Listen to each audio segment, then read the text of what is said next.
Dalam setiap sorakan ada denyutnya, dalam setiap perlawanan ada ceritanya. Di sinilah fakta bertemu emosi dan analisis bertemu aksi. Salam sejahtera, selamat datang ke Nadi Sukan, denyut dunia sukan. Salam sejahtera dan selamat datang ke Nadi Sukan, saluran yang membawakan berita, analisis dan perkembangan terkini dunia bola sepak tempatan serta antarabangsa. Menurut laporan Makan Bola, kenyataan yang pernah dikeluarkan bekas Ketua Jurulatih Harimau Malaya, Peter Chaklamovski, kini kembali menjadi perhatian apabila penyerang sensasi Johor Darul Takzim, Bergson Da Silva, dilihat semakin hampir menyertai skuad kebangsaan Malaysia. Walaupun sehingga kini masih belum ada pengesahan rasmi daripada Persatuan Bola Sepak Malaysia, FAM, petanda yang ditinggalkan sebelum ini seolah-olah memberi bayangan bahawa proses tersebut sedang menghampiri kemuncaknya. Harimau Malaya ketika ini sedang mengharungi saingan ASEAN Hyundai Cup 2026 dengan prestasi yang cukup memberangsangkan apabila berjaya mencatat 2 kemenangan berturut-turut di peringkat kumpulan. Kejayaan itu dicapai walaupun skuad negara dibarisi gabungan pemain muda dan berpengalaman, manakala beberapa tonggak utama tidak dapat bersama pasukan kerana komitmen bersama kelab masing-masing. Selepas kejohanan ini berakhir, fokus Malaysia bakal beralih kepada FIFA ASEAN Cup 2026 yang dijadual berlangsung pada September nanti. Cabaran kali ini bukan mudah apabila Harimau Malaya diundi bersama Indonesia, India dan Singapura dalam kumpulan A Division 1. Apa yang lebih menarik perhatian ialah kenyataan Peter Chaklamovski beberapa bulan lalu. Ketika ditanya mengenai Bergson Da Silva dan Giancarlo Gallifuoco, beliau secara terbuka menyatakan kedua-dua pemain itu bersedia untuk kem latihan seterusnya. Walaupun kenyataan tersebut dibuat sebelum beliau meninggalkan pasukan, ia kini kembali menjadi bualan kerana perkembangan semasa dilihat semakin selari dengan apa yang pernah diperkatakannya. Sekiranya Bergson benar-benar dipanggil menyertai Harimau Malaya, Malaysia bakal memperoleh seorang penyerang yang memiliki rekod jaringan luar biasa di Liga Super Malaysia.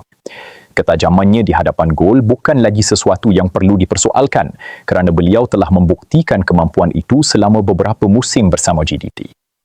Kehadiran Bergson juga berpotensi memberikan dimensi baharu dalam corak serangan Harimau Malaya.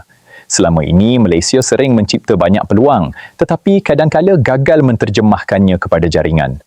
Penyerang yang mempunyai naluri penyudah tinggi seperti Bergson mampu menjadi penyelesaian kepada masalah tersebut. Selain kemampuan menjaringkan gol, Bergson juga terkenal dengan kekuatan fizikal, permainan udara dan kebolehannya menahan bola sebelum membuka ruang kepada rakan sepasukan. Ciri-ciri seperti inilah yang amat diperlukan apabila Malaysia berdepan lawan yang memiliki pertahanan lebih mantap seperti Indonesia dan India. Namun begitu, peminat perlu bersabar kerana sehingga kini FAM masih belum mengeluarkan sebarang pengumuman rasmi mengenai status Bergson. Selagi perkara itu belum diumumkan, segala perkembangan ini masih berada pada tahap spekulasi yang disokong oleh petanda serta kenyataan terdahulu. Jika benar penyertaan Bergson menjadi kenyataan, ia boleh dianggap sebagai antara penambahan paling besar buat Harimau Malaya menjelang kempen FIFA ASEAN Cup 2026. Pengalaman luasnya di peringkat kelab boleh menjadi aset penting dalam membantu skuad negara menghadapi jadual yang semakin mencabar. Dalam masa sama, kehadiran pemain berpengalaman seperti Bergson juga mampu memberi impak positif kepada pemain-pemain muda.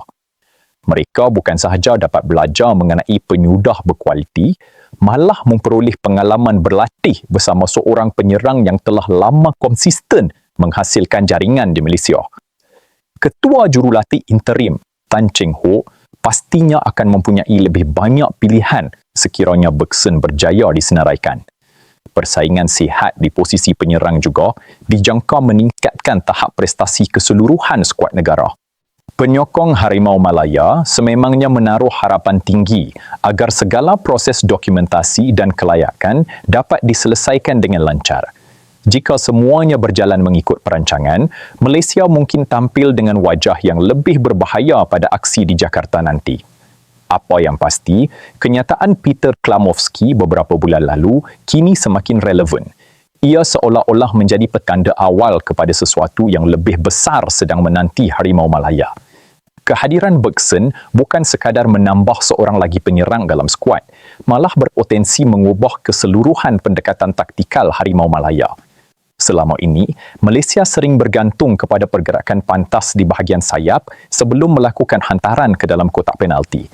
Dengan adanya Bergson yang memiliki kekuatan fizikal dan kelebihan dalam perebutan bola udara, corak permainan itu dijangkau menjadi lebih efektif dan sukar dibaca pihak lawan.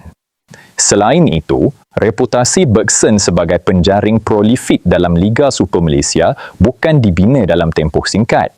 Konsistensinya menghasilkan jaringan musim demi musim membuktikan beliau bukan penyerang yang bergantung kepada nasib semata-mata. Keupayaannya mencari ruang, membuat larian tepat dan menyudahkan peluang menjadi antara aset terbesar yang boleh dimanfaatkan skuad kebangsaan. Jika Bergson benar-benar menyertai Harimau Malaya, tekanan terhadap pemain pertahanan lawan pasti meningkat. Sebelum ini, fokus pertahanan lawan mungkin hanya tertumpu kepada beberapa pemain utama Malaysia. Namun dengan kehadiran seorang penyerang berprofil tinggi, pertahanan lawan terpaksa memberi perhatian tambahan yang secara tidak langsung membuka lebih banyak ruang kepada pemain lain untuk mencipta peluang. Dalam masa yang sama, pemain tengah Harimau Malaya juga dijangka memperoleh manfaat besar. Mereka akan mempunyai sasaran yang lebih jelas di bahagian serangan, sekaligus meningkatkan variasi hantaran, sama ada secara pendek maupun hantaran jauh. Ini menjadikan permainan Malaysia lebih seimbang dan tidak terlalu bergantung kepada serangan balas pantas semata-mata. Bagaimanapun, penyokong juga perlu memahami bahawa proses membentuk keserasian dalam pasukan memerlukan masa. Walaupun Bergson mempunyai kualiti individu yang tinggi, beliau tetap perlu menyesuaikan diri dengan corak permainan Harimau Malaya, memahami kehendak jurulatih dan membina persefahaman bersama rakan sepasukan sebelum mampu memberikan impak maksimum. Cabaran yang bakal menanti Malaysia dalam FIFA ASEAN Cup 2026 bukanlah mudah. Indonesia, India dan Singapura masing-masing memiliki kekuatan tersendiri. Oleh itu, setiap penambahan pemain berkualiti boleh memberi kelebihan besar kepada Harimau Malaya dalam usaha memburu keputusan positif dan layak ke peringkat seterusnya. Apa yang menarik, kenyataan Peter Ceklamovski beberapa bulan lalu kini dilihat semakin signifikan. Walaupun beliau tidak lagi mengendalikan Harimau Malaya, bayangan yang pernah diberikan seolah-olah menunjukkan bahawa perancangan membawa Bergson ke dalam skuad sebenarnya telah bermula lebih awal dan bukannya keputusan yang dibuat secara tergesa-gesa. Sekiranya proses kemasukan Bergson berjaya disempurnakan, beliau juga membawa bersama pengalaman luas beraksi dalam perlawanan berintensiti tinggi bersama Johor Darul Takzim di pentas Asia. Pengalaman seperti ini amat berharga kerana beliau sudah biasa menghadapi tekanan serta mampu mengekalkan prestasi dalam perlawanan besar. Walaupun segala petanda kelihatan positif, penyokong tetap perlu menunggu pengumuman rasmi daripada FAM. Dalam dunia bola sepak, pelbagai perkara boleh berubah pada saat akhir. Oleh itu, sebarang spekulasi perlu dinilai secara matang sehingga semua urusan berkaitan disahkan secara rasmi oleh pihak bertanggungjawab. Sekiranya semua perancangan menjadi kenyataan, Harimau Malaya mungkin bakal memiliki antara barisan serangan paling digeruni di rantau Asia Tenggara. Gabungan pemain tempatan berkualiti bersama pemain yang berpengalaman seperti Bergson mampu meningkatkan keyakinan pasukan dalam menghadapi cabaran lebih besar pada masa hadapan, sekaligus menghidupkan harapan penyokong untuk melihat Malaysia terus melakar kejayaan di pentas antarabangsa. Kini, perhatian seluruh peminat bola sepak negara hanya tertumpu kepada satu persoalan. Adakah Bergson benar-benar akan menyarung jersey Harimau Malaya pada September nanti? Jawapan itu mungkin hanya menunggu masa untuk diumumkan secara rasmi. Apa pula pandangan anda? Adakah Bergson da Silva mampu menjadi senjata utama Harimau Malaya sekiranya dipanggil menyertai skuad kebangsaan? Kongsikan pendapat anda di ruangan komen. Jangan lupa tekan like, share dan subscribe untuk mengikuti lebih banyak berita serta analisis terkini di Nadi Sukan. Terima kasih. Jumpa lagi.